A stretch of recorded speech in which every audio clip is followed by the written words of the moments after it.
Hello guys, I hope you guys are doing good. Today we're gonna talk about 20 facts about heart that is very significant in Nclex exam. If you guys are currently preparing for your Nclex exam, make sure you subscribe our channel because we'll have many videos that includes question and answer of Nclex exam.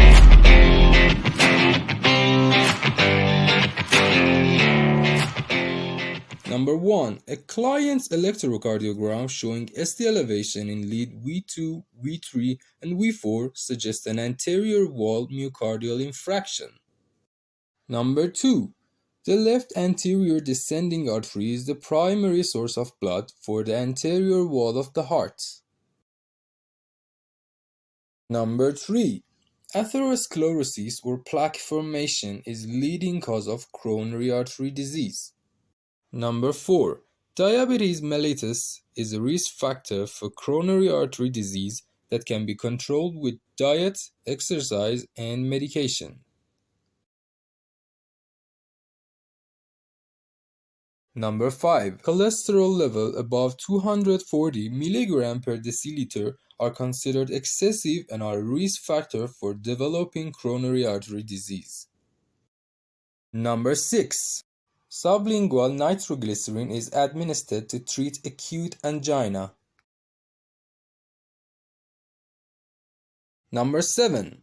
Measuring for an increase in troponin 1 levels is the best indicator for determining myocardial injury. Troponin 1 levels rise rapidly and are detectable 1 hour of myocardial injury. Number 8. Jugular venous pressure is measured with the head of the bed inclined between 15 and 30 degrees. A centimeter ruler is used to obtain the vertical distance between the sternal angle and the point of the highest pulsation. Number 9. Radial pulse rate can be affected by cardiac and vascular disease. Therefore, it won't always accurately depict the heart rate.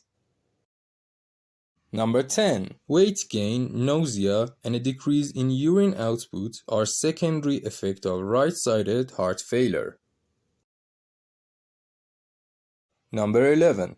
The red blood cell count is decreased after abdominal aortic aneurysm ruptures because the vasculature is interrupted and the blood volume is lost. Number 12. In hypertrophic obstructive cardiomyopathy, hypertrophy of the ventricular septum is apparent. Number 13. Dyspnea, cough, weight gain, weakness, and edema are classic symptoms of the heart failure. Number 14. The only definitive treatment for cardiomyopathy that can't be controlled medically is a heart transplant, because the damage to the heart muscle is irreversible. Number 15. It is most important for the nurse to determine if the client has allergies to iodine or shellfish before cardiac catheterization, because catheterization involves the injection of a radio-PEC dye. Number 16. The most useful factor in detecting a client's risk of developing cardiogenic shock is a cardiac index. The cardiac index is a figure derived by dividing the cardiac output by the client body surface area. Number 17. The first treatment goal for cardiogenic shock is to increase myocardial oxygen supply.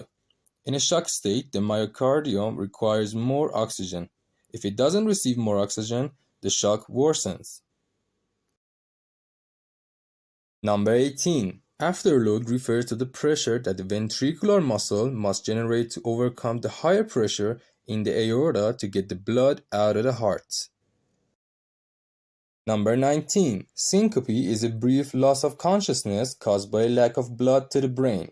It usually occurs abruptly and can last for seconds to minutes.